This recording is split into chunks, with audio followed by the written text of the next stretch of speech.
പാറശാല ആശുപത്രിക്കെതിരെ ഗുരുതര ആരോപണം. ജോലിക്കിടെ കുഴഞ്ഞു വീണതിനെ തുടർന്ന് ആശുപത്രിയിലെത്തിച്ച വൈദ്യുതി ബോർഡ് കരാർ ജീവനക്കാരൻ അമ്പൂര് സ്വദേശി സന്തോഷിന് മതിയായ ചികിത്സ കിട്ടിയില്ല എന്ന് കുടുംബത്തിന്റെ പരാതി. വീഴ്ച വരുത്തിയ ആശുപത്രി അധികൃതർക്കെതിരെ നിയമ നടപടിയുമായി മുന്നോട്ടു പോകാനാണ് കുടുംബത്തിന്റെ തീരുമാനം. സംഭവത്തിൽ പോലീസ് കേസെടുത്തു. കഴിഞ്ഞ ദിവസം വൈകിട്ട് 5-നാണ് വൈദ്യുതി വകുപ്പ് കരാർ ജീവനക്കാരനായ സന്തോഷ് ജോലിക്കിടെ കുഴഞ്ഞുവിടത്. ഉടൻ തന്നെ സമീപത്തുള്ള പാറശാല താലൂക്ക് ആശുപത്രിയിലേക്കാണ് സന്തോഷിനെ സഹപ്രവർത്തകർ എത്തിച്ചത്. എന്നാൽ ആശുപത്രിയിൽ എത്തിച്ച് അരമണിക്കൂറിനകം തന്നെ സന്തോഷിനെ ജീവൻ നഷ്ടമാക്കുകയായിരുന്നു.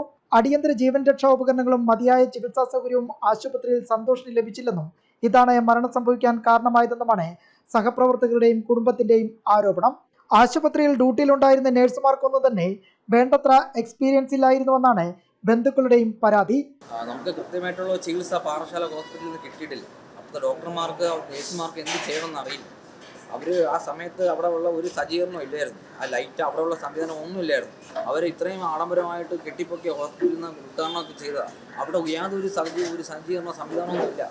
സംഭവത്തിൽ ജീവനക്കാരുടെ ചികിത്സാ പിഴവ് സംബന്ധിച്ച് അന്വേഷണം നടത്തണമെന്നാവശ്യപ്പെട്ട് സംസ്ഥാന പോലീസ് മേധാവിക്ക് കുടുംബം ഉടൻ പരാതി നൽകും. നിയമ നടപടിയുമായി മുന്നോട്ട് പോകാൻ തന്നെയാണ് സന്തോഷിന്റെ കുടുംബത്തിന്റെ തീരുമാനം. അതേസമയം സംഭവത്തിൽ ജില്ലാ മെഡിക്കൽ ഓഫീസർ പാറശാല താലൂക്ക് ആശുപത്രി സൂപ്രണ്ടിനോട് റിപ്പോർട്ട് തേടിയിട്ടുണ്ട്. സംസ്ഥാന സർക്കാരും ആരോഗ്യവകുപ്പും ചേർന്ന് 50 കോടിയിലധികം രൂപ ചെലവഴിച്ച് നിർമ്മിച്ച ആശുപത്രിയിലെ പുതിയ കെട്ടിടത്തിൽ ഏതാനും മാസങ്ങൾക്ക് മുൻപാണ് OP പ്രവർത്തനവും ആരംഭിച്ചത്. എന്നാൽ അടിസ്ഥാന സൗകര്യങ്ങൾ കുറവാണെന്ന ആരോപണം നിലനിൽക്കുന്നതിനിടെയാണ് രോഗി മരിച്ച സംഭവവും വിവാദമായിരിക്കുന്നത്. ജനം, തിരുവനന്തപുരം.